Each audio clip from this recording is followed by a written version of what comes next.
amigos, bem-vindos ao Gente que Fala, sempre ao vivo, de meio-dia a 1 pela Rádio Trianon, AM 740 São Paulo, Rádio Universal, AM 810 Santos, AltV, www.altv.com.br, reapresentação 6 da tarde, também TV Guarulhos, canal 20 UHF, canal 3 da NET, em Guarulhos, 11h30 da noite. Acesse nosso blog, conheça nossos colunistas e colaboradores, gentequefala.com.br, nossa fanpage Facebook/programa Gente que Fala. À sua disposição, chat no site da AltV, também o WhatsApp 974012235 e um telefone aqui em São Paulo, 1150526622. Hoje, quinta-feira, nós temos a parceria Gente do MPD que Fala, parceria com o movimento do Ministério Público Democrático, que acontece toda quinta-feira, e a representante do MPD, do movimento do Ministério Público Democrático, hoje, nesta edição de Gente que Fala, é a Procuradora de Justiça, doutora Fátima Vaqueiro. Doutora Fátima, prazer tê-la aqui. O prazer é meu estar aqui na oportunidade, nessa programação que traz tantos temas interessantes para a gente abordar e discutir. E eu tenho o maior prazer de estar aqui presente. Espero poder contribuir para a nossa entrevista nessa tarde. Também conosco, o convidado do MPD, o economista Ricardo Gamal, diretor da Federação das Indústrias do Estado de São Paulo. Diretor da Fiesp é mais fácil de falar. Boa tarde, doutor Gamal. Mais fácil, tudo bem? Boa tarde. É um grande prazer sempre estar aqui, né, para falar sobre os grandes temas aí do Brasil e do mundo, não é? E, claro, que procurando contribuir para que o Brasil avance um pouco, não é? Às vezes a gente se entusiasma quando está lendo, e eu iniciei na federação, mas a Fiesp é mais fácil de identificar. Mas qual é a tua área específica na Fiesp? Nós estamos ali na área do departamento da micro, pequena e média indústria, não é? Que representam 95% das indústrias do estado de São Paulo, na verdade, não é? Então defendemos aí esses interesses dos pequenos que dão tantos empregos. Infelizmente, até a participação geral da indústria no PIB vem diminuindo, que era por volta de 23% há uns 10 anos atrás, agora está por volta de 10% do PIB. O país vem se desindustrializando, o que é realmente um crime contra a nação, não é? O país vai tomando aquele rumo mais colonialista, cada vez mais, e vamos ficando cada vez mais dependentes.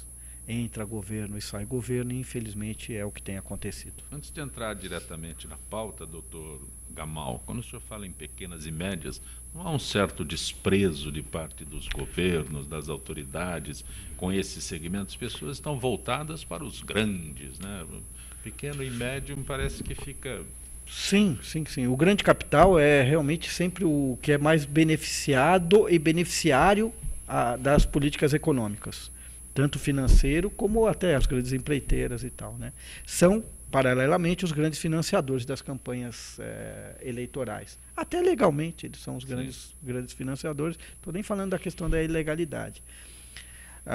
Eu creio que essa questão do financiamento de campanhas deve seguir e ter um limite para que haja uma representação popular ainda maior, tanto de pessoa física como de pessoa jurídica, né?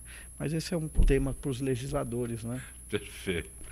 Em artigo publicado pelo movimento do Ministério Público Democrático, o promotor de justiça Tiago de Toledo Rodrigues afirma que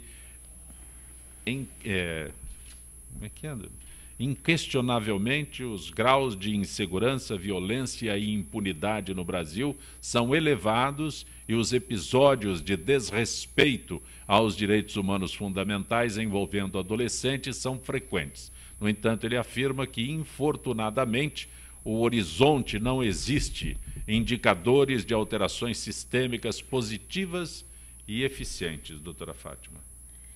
Infelizmente, nós temos visto nos noticiários que a violência ela tem sido praticada em um grau muito elevado por agentes, né, menores de idade. Isso decorre de uma série de fatores. Eu entendo que um dos maiores fatores que traz esse tipo de violência por parte do menor é a questão da desestruturação familiar, que faz com que eles não tenham uma vida familiar adequada e muitos são largados aí à própria sorte e também se envolvem com outras pessoas que fazem com que eles, em vez de procurar praticar o bem, também uma questão de valores que não são ensinados para esses jovens no seio da família, então eles não têm aqueles valores que fazem com que eles pudessem agir de uma outra forma. Então, todos esses fatores negativos têm contribuído para que o menor, o adolescente, embora a gente saiba que a Constituição Federal e o Estatuto da Criança e do Adolescente promove a proteção integral dele, mas o que tem se visto é que é um número crescente de infratores que estão sujeitos ao Estatuto da Criança e do Adolescente. Nós vemos também as notícias que a própria Fundação Casa, né, que acolhe esses menores que praticam esses atos infracionais, tem cada vez um número maior de infratores que às vezes não dá nem para acolher todos, e eles até são transferidos para outras unidades. Então, doutora Fátima, quando a senhora se refere ao ECA, eu acho que há um vazio tão grande, né, com relação a tudo que foi estabelecido de proteção à criança e ao adolescente, com o que se faz. Eu acho que todas essas medidas de proteção carecem de educação lá atrás. Então, esvazia tudo. Eu fico imaginando quando o entusiasmo que a gente aborda o ECA, porque é consistente, sem dúvida alguma. Mas aí, a senhora disse, a base da família não existe.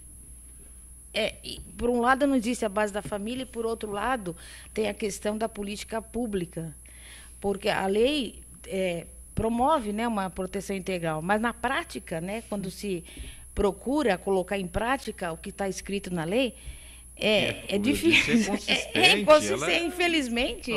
É assim, porque o Estado, que deveria promover a educação, entre outras coisas, não consegue fazer com que se cumpra efetivamente tudo aquilo que está disposto no Estatuto da Criança e do Adolescente. É uma questão também de política pública, e nós sabemos que a questão de política pública envolve também, pelo administrador, o que nós chamamos do critério da discricionariedade. Então, o administrador público, ele tem esse poder discricionário, e ao escolher o que ele vai fazer, muitas vezes a saúde, a educação fica num segundo plano, né? Então, infelizmente, é o que nós temos visto. Doutor Gamal. Bom, eu tenho dito aqui há muito tempo esse tipo de coisa. O pano de fundo realmente da degeneração da família tem sido realmente, o pano de fundo é a economia, não é? Que é a nossa área. A economia, infelizmente, do país vem num ciclo de rentismo já fazem 30 anos, não é? Por volta de 30 anos que são governos que entram e saem, seja por eleitos, seja por impeachment, um golpe, ou seja o que for, que no final das contas caem nas garras do setor financeiro e acabam pagando esses juros enormes que são exorbitantes até a nível mundial, né? Em 10 anos se pagou entre 1,5 trilhão a 2 trilhões de reais de juros para os bancos. Sem a mínima necessidade, o país não precisa disso, o país é rico, não é necessário tudo isso, não é? E aí essa transferência e essa concentração de renda provoca a desindustrialização do país. E essa degeneração da família vem também por conta não só da questão moral, mas a questão moral ela vem porque o desemprego ocorre, não é? Nas famílias, os filhos não reconhecem os pais como bem-sucedidos. Então, para que seria honesto? Os pais começam a perder até a autoridade nessa coisa, né? O desemprego agora vai para quase 20 milhões de pessoas, né? A degeneração da família vem aí também. Peraí, qual é essa cifra que o senhor Eu acho que vai colocou, para esse 20, número?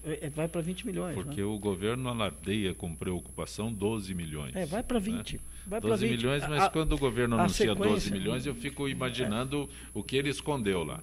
Eu acho que a sequência dessa política econômica, né, que vai gerar ainda mais desemprego, é uma sequência que o Estado finalmente vai recolher os recursos para mais economia para o pagamento de juros. São bilhões e bilhões que vão ser tirados da economia.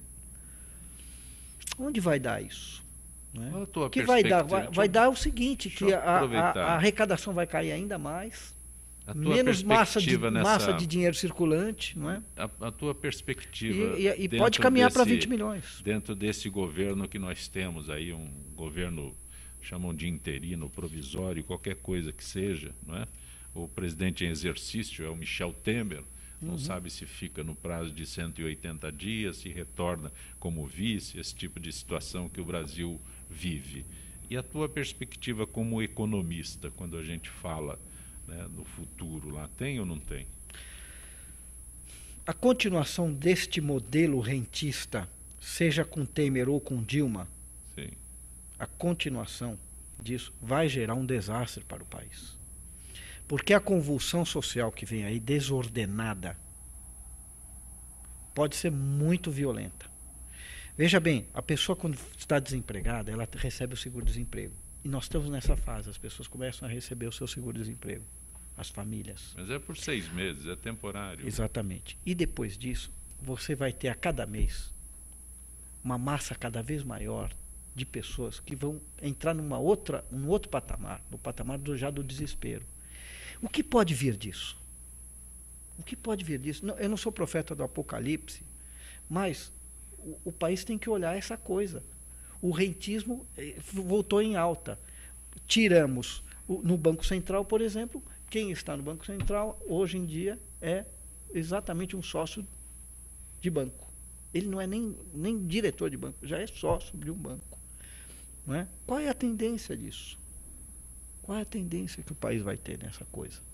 Então, eu vejo que o Estado, quando não investe na educação e na saúde para pagamento de juros, né, e a concentração cada vez mais em entesouramento da massa circulante de dinheiro, vejo que pode dar um desastre ainda maior. Doutor Gamal, doutora Fátima... Espero de verdade estar totalmente enganado. Deixa eu acrescentar um dado ou uma informação aí, quando eu falo que o senhor disse que podemos chegar a 20 milhões e os números do governo são de 12 milhões de desempregados. Só para um adendo, o IBGE não conta na sua análise estatística aquelas pessoas que já desistiram de procurar emprego. É este o detalhe. O senhor se referiu ao seguro-desemprego. O seguro-desemprego é de 6 meses. A pessoa recebe por 6 meses. Se a pessoa não voltou ao mercado de trabalho neste período, ela não existe mais. Não é que ela seja uma desempregada. Ela sai então não está naquele... Olha, por isso é que eu digo onde é no 12 milhões onde o governo esconde. Outro dia eu vi uma reportagem muito significativa. Um camarada procurando emprego, que era trabalhador, e ele estava no último mês do seguro-desemprego, tinha já recebido e ele saía às 5 horas da manhã para ir no CAT, que é o Centro de Apoio ao Trabalhador, procurar. E todos os dias, 5 horas da manhã, o rapaz saía, tal. E aí assim, incrível, abriram a geladeira do camarada e a comida estava acabando, não é? Quantas pessoas estão nessa situação já? O que vai gerar isso? E institucionalmente, o que vem aí a partir disso? Né? Você pode ter tudo pode acontecer numa situação dessa. Né? Pode vir aí um louco populista, ou de direita ou de esquerda. O que pode gerar isso? É imponderável o que pode vir aí. Estou com medo, na verdade. Realmente a gente não tem nem condições de prever o que pode acontecer, né? Numa situação extrema de desespero. Imagine um pai de família, né, que não tem como trazer alimento para sua casa. Fica imponderável, né? Mesmo as mulheres hoje em dia que estão trabalhando ativamente, né, no mercado de trabalho, que já tem também uma dificuldade maior, que a gente sabe que hoje em dia, embora se diga, né, que há igualdade, né, entre homem e mulher, na realidade a gente vê que no mercado de trabalho mesmo, a mulher, esse princípio não vigora como deveria vigorar, não é mesmo? Porque há determinados trabalhos tem uma certa restrição às mulheres. Então, imagine isso, o pai desempregado, a mulher às vezes com dificuldade também de arrumar um emprego, desempregada, fazendo, como se diz aí, um bico, né? E aquilo lá é insuficiente.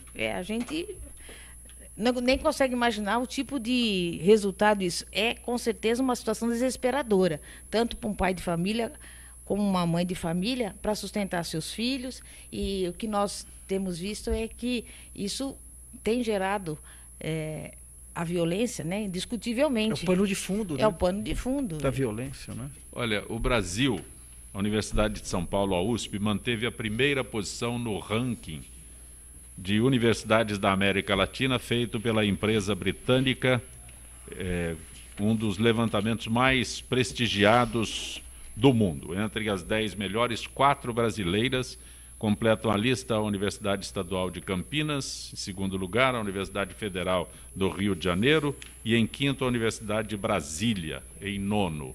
Este é o detalhe. Portanto, a USP lidera o ranking das universidades na América Latina. Doutora Fátima Vaqueiro, doutor Ricardo Gamal. Realmente é uma notícia muito boa, mas a gente sabe que, infelizmente, essas grandes universidades, especialmente a Universidade de São Paulo, que é uma universidade pública, ela não é ocupada, muitas vezes, pela população que mais necessita, né? Porque há uma dificuldade em ingressar nessas universidades públicas, e o grande número de pessoas que lá estão são pessoas que têm uma certa condição econômica e poderiam até estar numa universidade particular. Mas é claro que a gente sabe que a universidade ela tem um grande desempenho, tanto em pesquisa, tanto a USP como a Unicamp, eles desenvolvem isso. É muito bom porque tem grandes profissionais, professores, mestres que trabalham, especialmente no campo de pesquisa, que a gente sempre tem notícias em relação à Unicamp, ou mesmo à Universidade de São Paulo, até há pouco tempo, né? Estava aquela discussão em relação àquela chamada, conhecida pílula do câncer, né? Que eles estavam naquela pesquisa, justamente numa universidade pública. Então, a gente vê que o Brasil tem este potencial, mas também, por outro lado, a gente observa que não há um apoio em relação a essas universidades que públicas dependem, né, dos recursos para que também elas... A USP entrou em greve. Exatamente. Dias, não é isso? Infelizmente. Então, às vezes... Está informando que está em greve, esse tipo de coisa. Então, é uma universidade top. Para gente, para quem fez análise. Teve anos aí que praticamente eles nem tiveram aula, né? A greve foi tão prolongada que como é que faz uma pessoa cursa uma universidade e nem tem aula e fica nessa situação, né? Difícil de agora tá resolver. Entre o top 10 da América Latina, é quase que uma obrigação. O maior PIB da América Latina do Brasil. Seria um absurdo se não estivesse, né? Complicado se não estivesse. Sim. Então, vejo que... Não faz mais que obrigação. Né? Embora hajam todos esses problemas. E é incrível, né? Porque você tem, às vezes, muitos engenheiros que acabam... Você vê o capital financeiro e vai se embarcando de tal forma, acabam nas mesas de operadora dos bancos, das corretoras de valores e tudo, né? Em vez de irem para a produção. É interessante que tenha acontecido. Muitos engenheiros. A capacitação deles para fazer contas exatamente, é utilizada em outro ramo. Os cálculos deles que são... a desindustrialização acontece de tal forma que você tem uma bancada inteira, às vezes, numa mesa de operações de câmbio ou corretagem de valores, de engenheiros ali, diretores de bancos também, muitos são engenheiros. Isso é assustador, doutor Gamal. Com certeza. O senhor tem uma visão que às vezes escapa para nós. Mas são 30 anos de rentismo já. É natural que isso ocorra. É natural que ocorra. Né? Que aí, O país poderia ser o paraíso na Terra se o dinheiro todo fosse reinvestido na economia real. Poderia ser realmente o maior país do mundo. Eu quando acho o senhor isso. fala de rentismo e esta situação de pessoas, de engenheiros, né, que estão lá fazendo cálculos ao invés de estar produzindo, né, produzindo para que a formação, o que a formação deles permite, né, Isso. estão lá nas bancadas fazendo cálculos para um sistema financeiro que é completamente diferente do que da aptidão deles, da qualificação profissional deles. Infelizmente. Aí o senhor assusta cada vez mais com isso. Não que sejam todos, tem muitos economistas, administradores também, não é isso, mas é significativo essa O senhor citou uma profissão, não é? Que é uma das profissões mais cobiçadas, não apenas no Brasil, no mundo todo. Né? E aí, no Brasil, a situação que se coloca para eles é algo... É terrível uma situação dessa. Pois isso, como foi já mencionado, né, em razão da própria situação econômica, de tudo que tem ocorrido no nosso país, né, como o senhor mesmo disse, né, há 30 anos, né? Então, não tem... O país tem certos ciclos históricos, né? Já teve o ciclo da cana, o ciclo do ouro, o ciclo da borracha. Agora, tudo parece que se cristalizou na questão do rentismo, né? Do capital financeiro. Tudo isso, toda essa riqueza, ela se cristaliza na questão do dinheiro. E eu acho que é o final, né? É o final de todos os ciclos, embora o país tenha que superar esse ciclo. Nós somos capitalistas. Né? O Brasil o país é capitalista, sistema capitalista. Mas é um capitalismo que se desvirtua, quando interessa é capitalista, quando não... Então, o interessante é que a maioria até dos defensores dessas teses, se pegam no Estado, né? Essas empresas todas, os bancos e as grandes empresas, têm como maior parceiro o Estado. É muito interessante. E são neoliberais, no final das contas. Então, onde vai dar isso? É uma situação que eu tento abordar, mas se fala Bolsa Banqueiro, porque você diz tem a Bolsa Família, que era por volta de 20 bilhões. E a Bolsa Banqueira são 400 bilhões por ano. A Bolsa Família, eu não sou tão favorável, eu acho que tem que se aplicar o dinheiro no desenvolvimento, embora exista a miséria profunda que tem que ser assistida. Mas o Bolsa Família, ao menos aquela pessoa que recebe, ela inverte todo aquele dinheiro na compra de materiais, de comida, não é? Aquilo, pelo menos, tem um efeito multiplicador dentro da economia. Enquanto que o rentismo não. Ele é totalmente entesourado e fica um fim nele mesmo. É uma loucura isso. Onde vai dar isso? Bolsa Família, o problema é que é assistencialista. Né? É o assistencialismo. Deveria incentivar a produção. Agora, para que as como é que as famílias vão sair entrar do mercado de trabalho? A ideia do Bolsa Família qual é? É aquela família sair, em um determinado momento, sair do assistencialismo e ir para a economia real. Essa é a ideia central né? Mas isso não ocorre, porque exatamente a economia não tem estímulo. Né? Antes que a gente passe ao próximo assunto, nós vamos fazer um intervalo no Gente que Fala. Vamos ao intervalo. Iago, Cléo, vamos ao intervalo e retornaremos em instantes.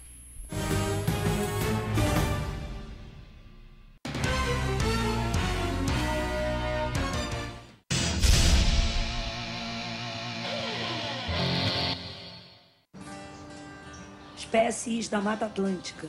O Parque Nacional da Tijuca fica no coração do Rio de Janeiro e no coração do parque fica a Floresta da Tijuca, a maior floresta urbana do mundo, com uma extensão de 3.953 hectares de Mata Atlântica. Aqui existem várias espécies, cada uma com um importante papel no ecossistema. O Pedro é uma delas. Essa espécie de hábitos diurnos é fundamental no reflorestamento e na limpeza da mata. Além disso, o Pedro é uma espécie extremamente sociável e gosta de andar em grandes grupos. Esse programa foi criado para dar oportunidade aos visitantes a conhecer melhor o parque, participar da manutenção de trilhas do parque e criar uma consciência ambiental nos visitantes que vêm aqui no parque. E passar a questão da sustentabilidade, se preservar para gerações futuras. As atividades principais são a manutenção de trilhas, que consiste basicamente na colocação de placas, a retirada de resíduos das trilhas, orientação aos visitantes, plantação de mudas, de espécies nativas. São várias atividades que fazemos aqui dentro do programa voluntariado que melhoram a condição das trilhas para os visitantes do parque. Espécies como a do Pedro são essenciais para manter o equilíbrio da Mata Atlântica. E você, a sua espécie já está catalogada? Acesse gpsmataatlântica.org.br e mostre como a sua espécie protege a Mata Atlântica.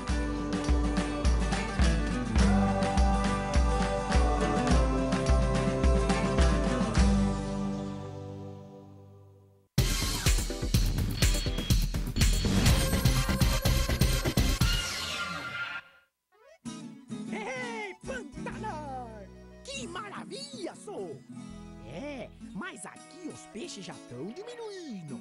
Por isso, é bom cuidar e proteger os rios em que é aqui, ó, de onde eles nascem. O Pantanar depende das nascentes e das cabeceiras. E nós também, ué. Então, pessoal, vamos ajudar. Afinal, tamo tudo junto, no mesmo barco.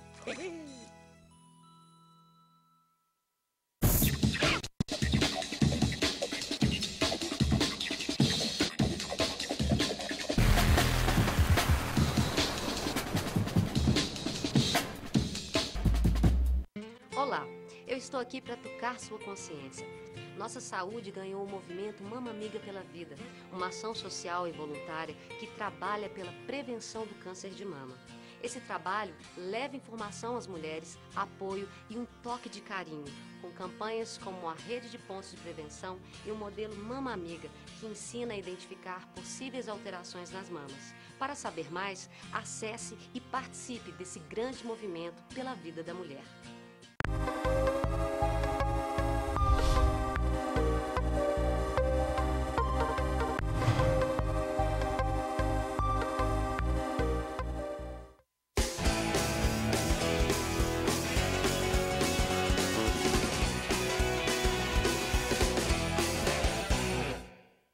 Oi, eu sou Letícia Spiller e quero convidar vocês a fortalecer o movimento que quer criar uma lei para acabar com o desmatamento no Brasil. Nossas florestas não podem mais ser destruídas. São elas que garantem a nossa qualidade de vida. Eu quero floresta em pé, água fresca, clima ameno e desmatamento zero. E você? Participe, assine a petição.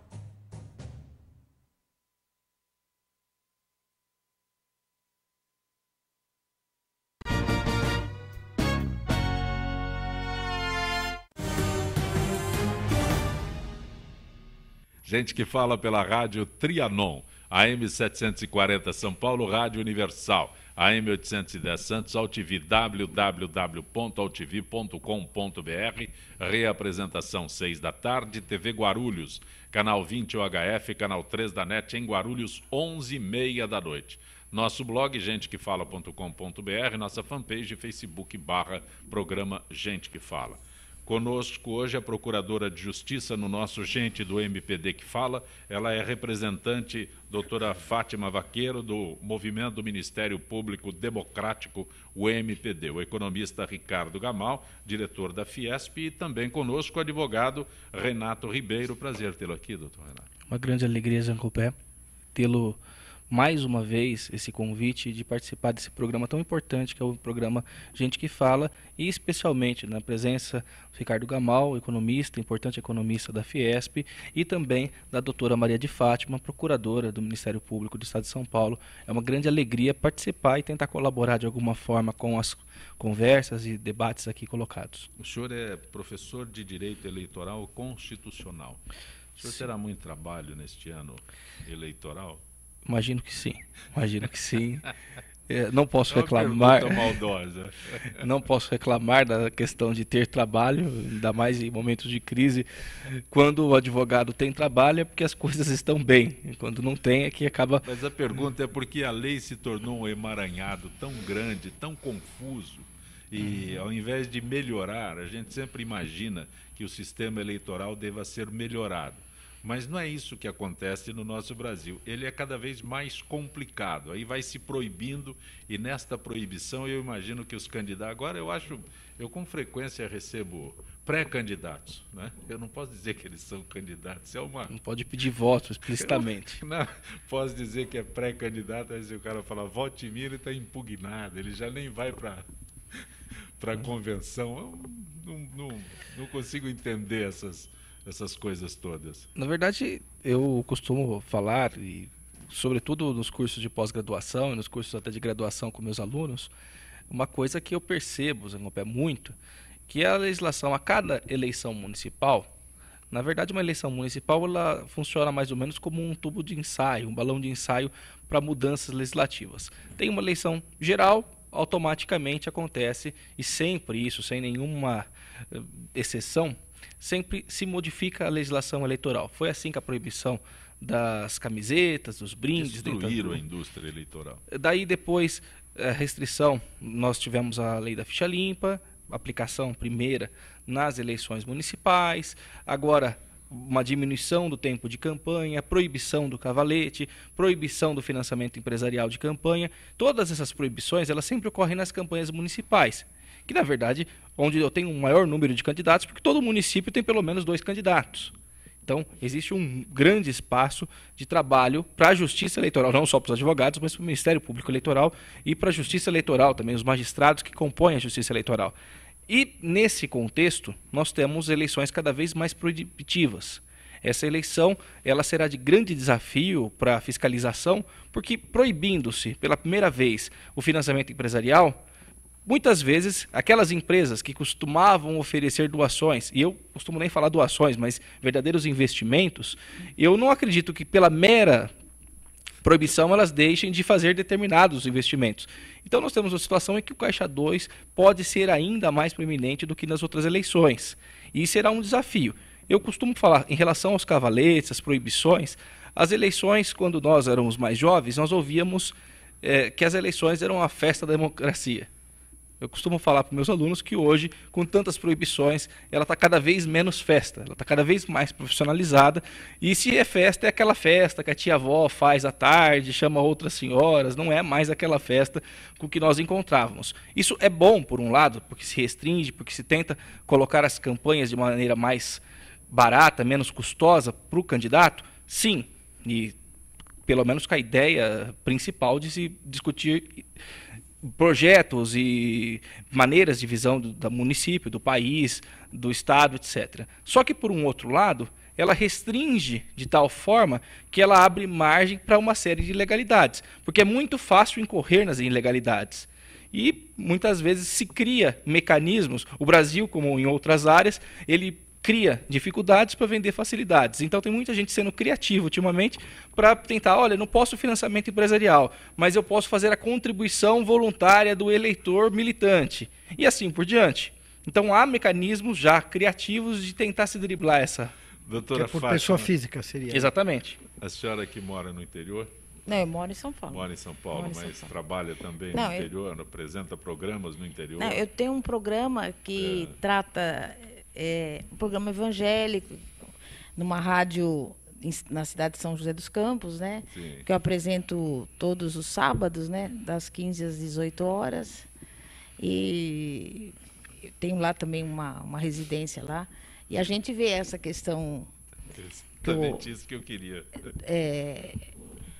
No interior, né? Da briga, né? Pela disputa do voto, né? Muito grande. Porque nos municípios, embora São José dos Campos seja uma cidade grande, né, tem vários candidatos, né, que estão naquela disputa, né, para as eleições municipais. E essa eleição, como o doutor Renato falou, né, toda eleição tem uma mudança, né, da legislação, e eles realmente procuram, né, fazer, porque agora tem inclusive muitos crimes eleitorais estão previstos, né, nessa legislação, mas mesmo assim, com tantas figuras criminais, né, mesmo assim, cada vez mais nós vemos esse acirramento da disputa no campo eleitoral.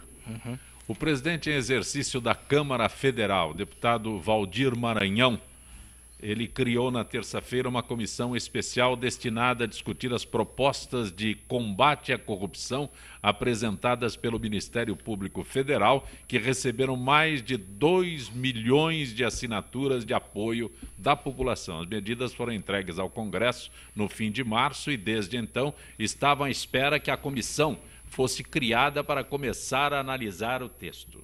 Eu li corretamente aqui, o presidente em exercício criou uma comissão especial para discutir propostas de combate à corrupção. Eu li corretamente isso, doutor Gamon? Doutor Renato? Acho que sim.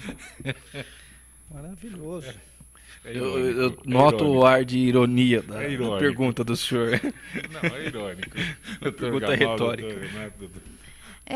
Como eu estava antes do programa conversando, realmente a corrupção ela é uma coisa tão antiga, né, que na própria Bíblia diz que desde a época de Noé já havia corrupção. Então a corrupção é algo que se procura, né, vamos dizer assim, combater. E nós já temos uma legislação que procura combater a corrupção através da lei de improbidade administrativa, a lei de responsabilidade fiscal, e agora tem novas propostas, né, para procurar combater. Vamos dizer assim, teoricamente, né, até, vamos dizer assim, parece que são boas essas medidas, mas vamos verificar depois, né, se efetivamente elas poderão ser aplicadas, né? Mas, doutora Fátima Vaqueiro, a senhora que era procuradora de justiça, quando a senhora diz leis, tem muita lei, tem lei demais, tem sabe, a senhora que e justamente do direito... E nessa área, então, eu também acho que não, porque nós já, como eu disse, já temos a lei de improbidade administrativa, a lei de responsabilidade fiscal e outras leis que servem para isso. Inclusive, né, como eu trabalho nessa área, né, dando parecer na área de improbidade administrativa, nós vemos o grande número de processos onde os agentes públicos estão envolvidos nessa questão de corrupção, desde uma comarcazinha pequenininha até os grandes centros, né, que a gente recebe processo do estado de São Paulo inteiro. Nós vemos uma série de fatos que mostram que a cada momento a corrupção ela tem aumentado. E eu acho que não seria, vamos dizer assim, necessário criar novas, como o senhor mesmo está se referindo, novas leis para tentar diminuir. O importante seria que, com as leis que já existem, né, se procure combater essa corrupção. Tanto é que o próprio Ministério Público recebe todos aqueles processos que vão para o Tribunal de Contas do Estado de São Paulo. Quando o Tribunal de Contas constata alguma irregularidade, ele automaticamente encaminha para o Ministério Público, primeiro grau, os pareceres das contas que foram rejeitadas e das irregularidades encontradas, para que seja proposta ação civil pública em relação àquele agente público que não observou a legislação vigente. Então, nós temos vários canais, inclusive, até do próprio cidadão, que leva representações, quando ele toma conhecimento de alguma irregularidade na sua cidade. Então, eu acho que não haveria necessidade de se criar novas medidas, né, para se combater. Se com aquelas que nós já temos já é difícil, né, porque a gente vê que... Muito verdadeiro. Doutora Maria Fátima, na condição de advogado, temos a opinião do Ministério Público, uma opinião que eu sempre respeito e muitas vezes concordo, não tem uma beligerância com o Ministério Público, nem poderia ter. A corrupção e o combate à corrupção, ele é um tema que deve ser caro a todos os brasileiros, essa corrupção que destrói, que mata efetivamente, porque ele retira dinheiro de serviços públicos essenciais e ela humilha todos os brasileiros. Então é importante que se combata a corrupção. O que eu percebo na condição de advogado, muitas vezes advogado prefeitos de municípios pequenos. A nossa legislação, Zancopé, é tão complicada, a legislação administrativa, ela é tão complicada, ela é tão esparsa, que muitas vezes o município pequeno, eu falo de municípios com até 10 mil habitantes, então municípios bastante carentes do ponto de vista de recursos, que tem uma diferença gigantesca quando nós falamos dos grandes centros. Esses municípios, se muito, têm um procurador jurídico. E esse procurador jurídico, ele é quase que um jurisconsulto do tempo do direito romano, que ele tem que entender de direito penal, direito civil, direito administrativo, direito eleitoral, porque o prefeito também faz grandes perguntas para ele, e ele é uma espécie ele de tem que ser clínico geral. Ele é um clínico geral, e o direito tributário, que grandes questões fiscais também relativas ao município, ele tem que dar conta. E o que acontece? Muitas irregularidades, e irregularidades que eu posso dizer assim, absolutamente bestas, desculpe o linguajar, mas muitas vezes por desconhecimento do prefeito, ele acaba deixando de realizar uma modalidade de licitação e faz por carta convite por desconhecimento. Deixa de fazer determinada atitude que ele deveria ser, por exemplo, uma desapropriação por meio de lei complementar e faz por decreto, por desconhecimento jurídico. Isso incorre muitas vezes, de forma, algumas vezes até insanável, nos atos dolosos de improbidade administrativa, que geram inelegibilidade.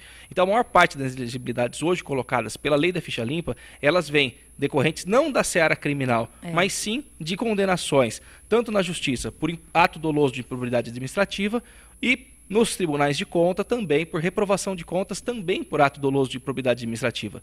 Na minha dissertação de mestrado, quando eu fiz o mestrado foi sobre a lei da ficha limpa. Eu fiz um levantamento sobre as condenações e como elas se processavam, como que se colocava essa questão do ato doloso de improbidade administrativa. Então é importante que se coloque.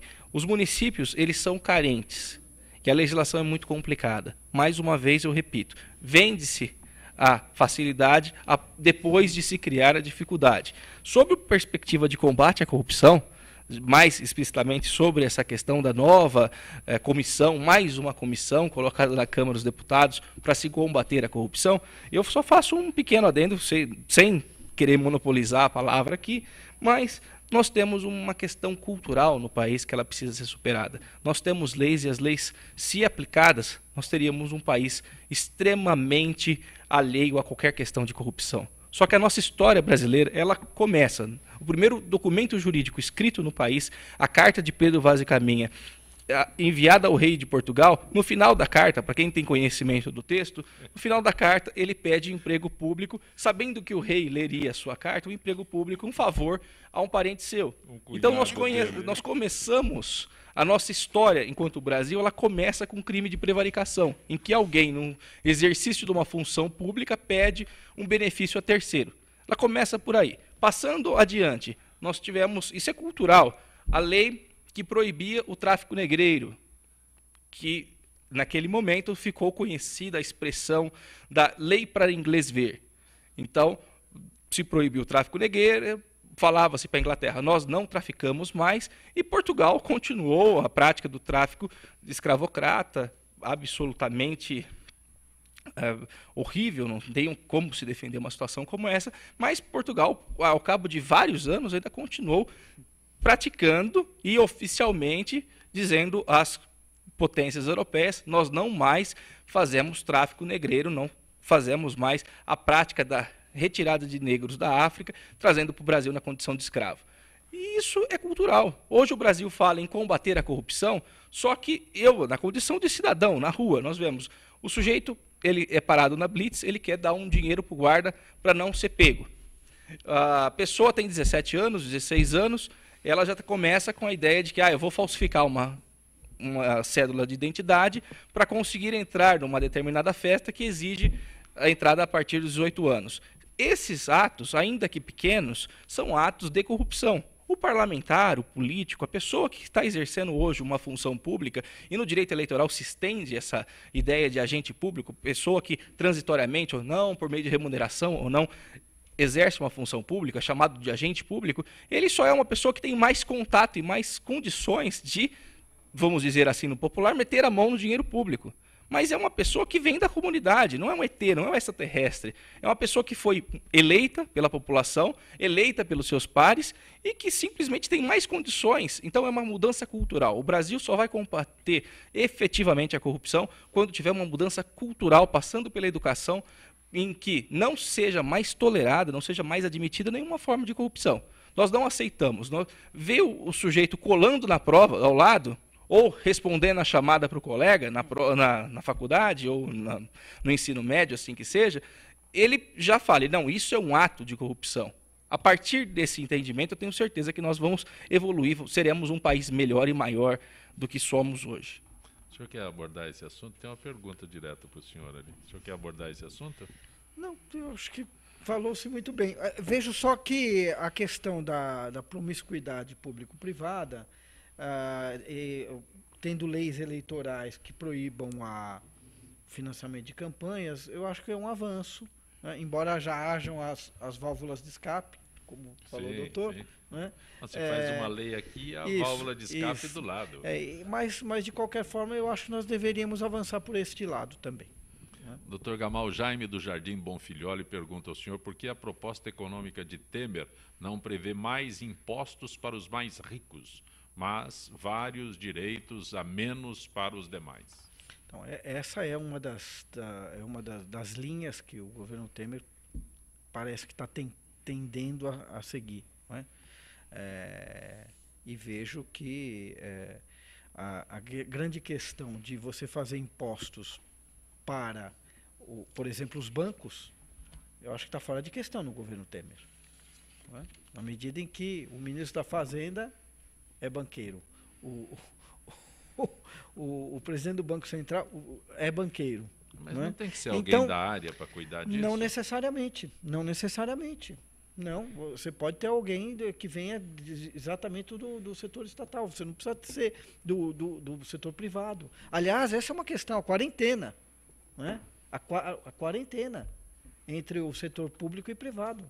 Né? Um camarada só poderia assumir uma condição de importância desse vulto a partir do momento que fique um tempo fora do setor privado. Isso em todos os países desenvolvidos, isso funciona, não é? Nos Estados Unidos, inclusive. Então, eu vejo que esse é um dos grandes problemas também. Não é? Doutora Fátima Vaqueiro, a Luciana de Diadema, como a senhora vê a declaração dada ontem por Renan Calheiros que o Ministério Público está abusando do poder contra os senadores? Eu vejo que porque o Ministério Público ele está apenas agindo de acordo com a sua função, que está prevista na Constituição Federal, em relação a tudo que lhe é outorgado, como fiscal da ordem jurídica, como aquele que defende a sociedade nos interesses individuais e disponíveis, interesses sociais, tal como está disposto na nossa Carta Magna. Então, o Ministério Público, eu entendo que está agindo segundo a função, né, que lhe foi atribuída, porque, na realidade, nós vemos que ali no Senado Federal tem muitos, como a gente tem já mencionado aqui, tem muitos interesses, né, tanto é que muitos projetos, né, são direcionados para esse ou aquele interesse econômico, como já foi citado aqui. Então, eu vejo que o Ministério Público tem agido segundo a função que lhe compete.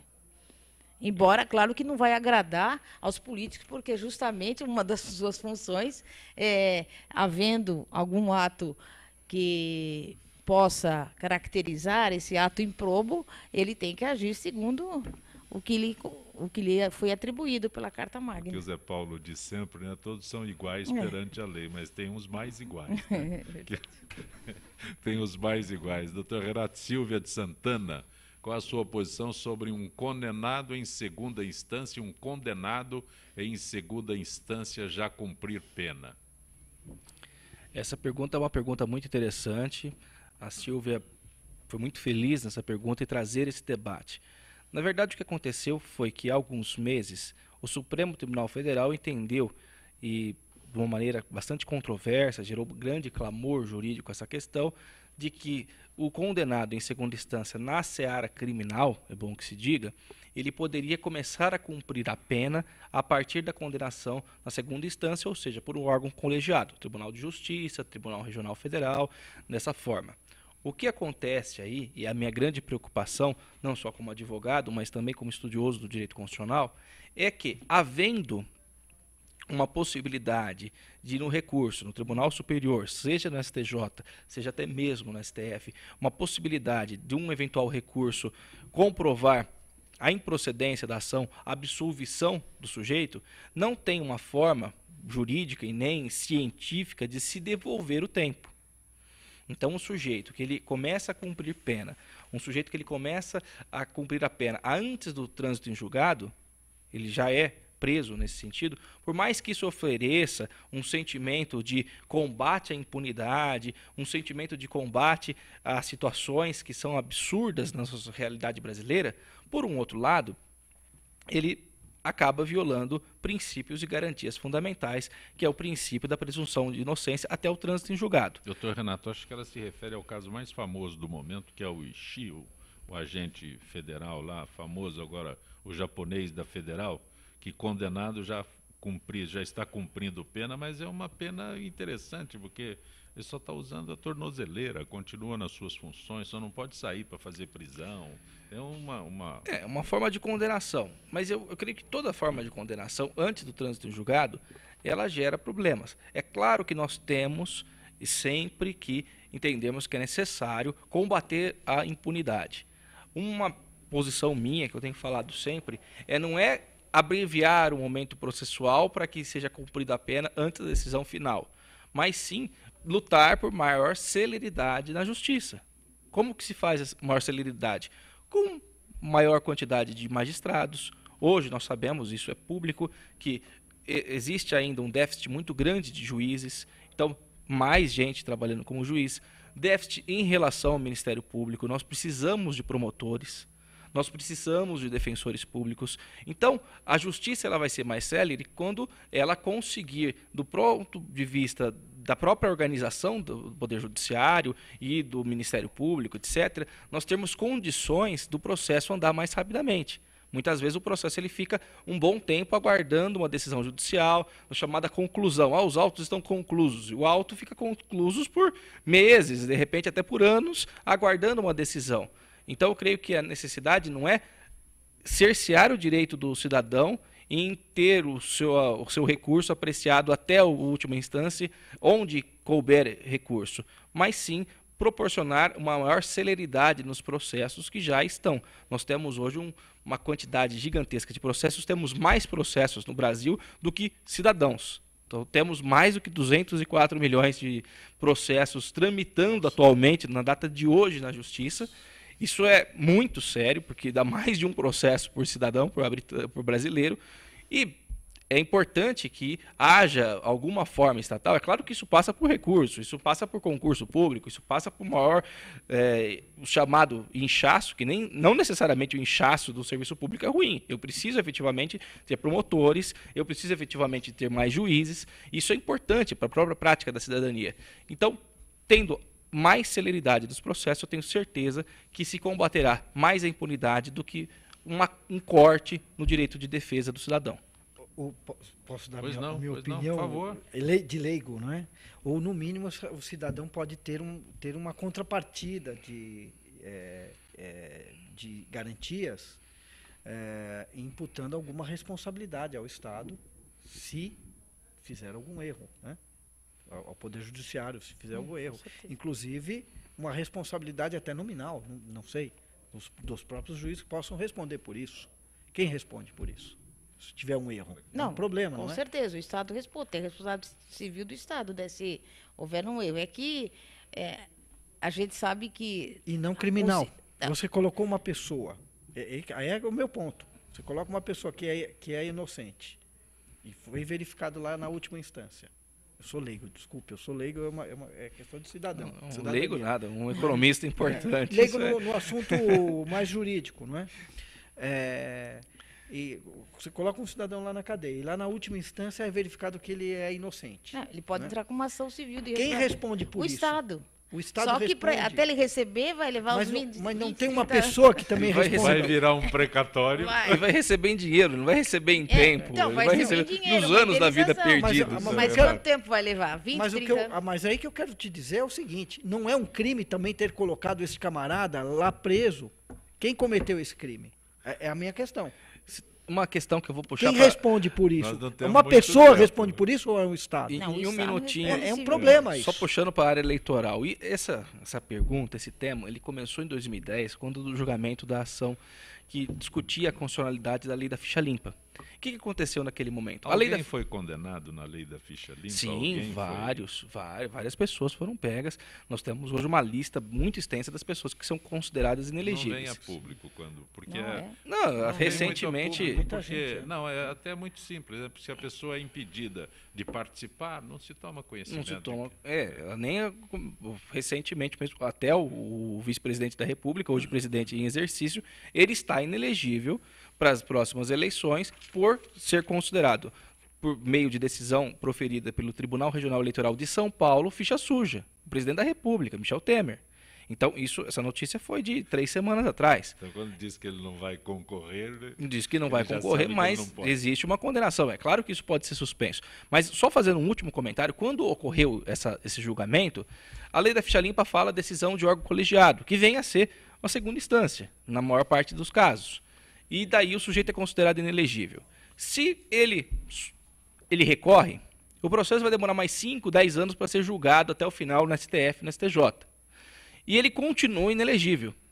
E quando acaba o processo, daí que começa a se contar 8 anos de inelegibilidade prevista na Lei Complementar 135, que é a Lei da Ficha Limpa. Então o sujeito ele ficaria 10 mais 8, 18 anos inelegível, 6 mais 8, assim, o tempo que demorar o processo. A própria legislação, ela favorece, ela incentiva o cidadão a não recorrer.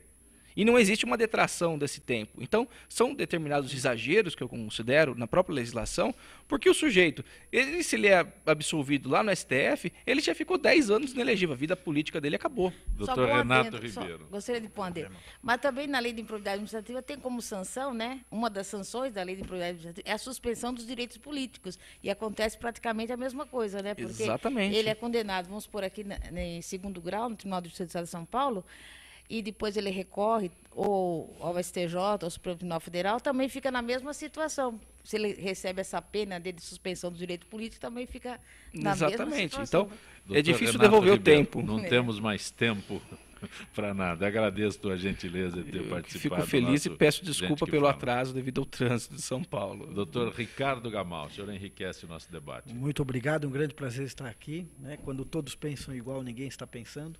Não é? Então é importante o debate. Doutora Fátima Vaqueiro, procuradora de Justiça, agradeço tua presença. Graças à tua presença é possível esta parceria do Gente que Fala com o movimento do Ministério Público Democrático, que nós dizemos sempre gente do MPD que fala. Eu agradeço pela oportunidade de estar aqui, espero ter contribuído um pouco para esse debate e estamos sempre às ordens que for necessário para poder ir com o programa Gente que Fala.